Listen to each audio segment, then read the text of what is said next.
10 Tips Development Self-Awareness. Self-awareness is called self-awareness in Maslow's theory. This theory says that we must understand, recognize who we are, how we can be ourselves, what potential we have, what style we have, what steps we take, what we feel, what values we have. Self-awareness must also touch on the spiritual state, how we live out our vision and mission, the meaning of life and where we return to and what we do in this life. Self-awareness will turn on a sense of shame for oneself, so that a person will be a human being who is humble and not arrogant, does not feel meritorious, feels he is doing but he will always be optimal in do and work. Number 1. Self-introspection.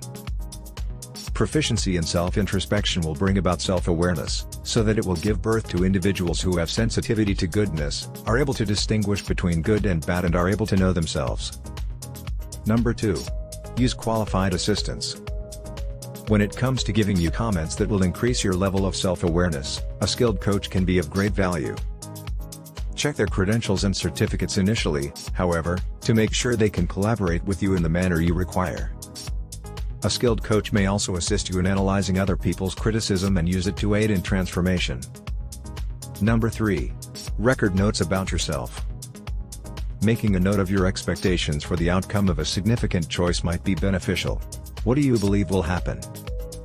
Review your notes at a later time and contrast the results with what you had anticipated. Don't simply consider what occurred, ensure that you also consider why it occurred.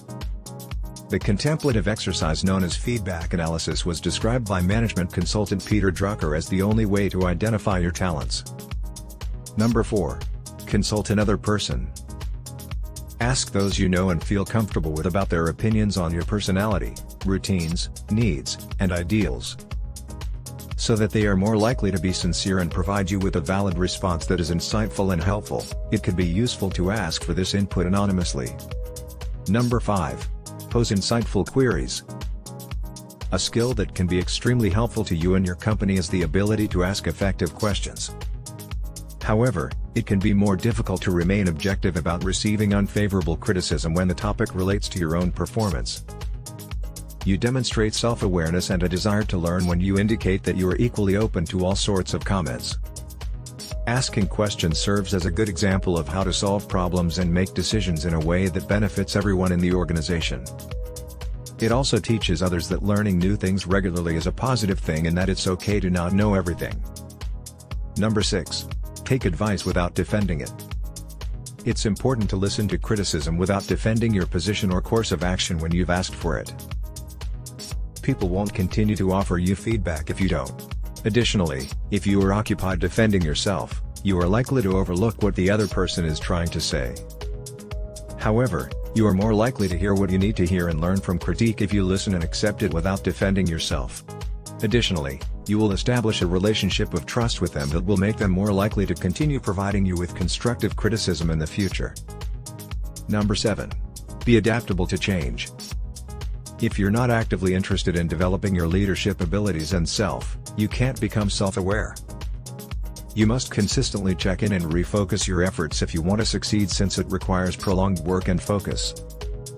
Even just doing this is a crucial first step in growing self-awareness.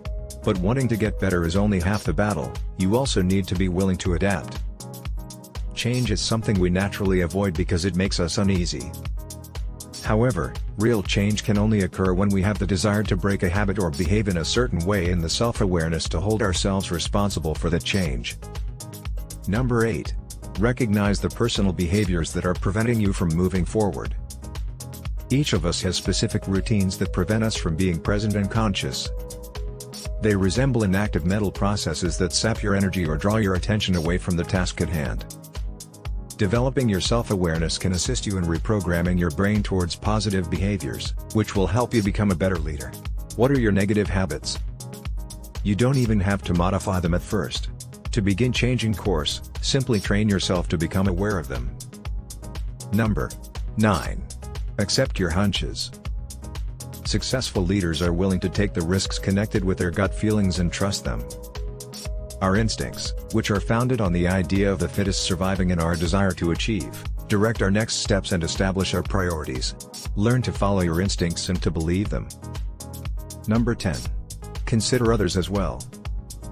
Being aware of your advantages and disadvantages will help you become a better leader. But being a keen observer of others' talents and faults is also beneficial. Instead than having everyone have the same personality type, effective teams are comprised of individuals who can understand and support one another.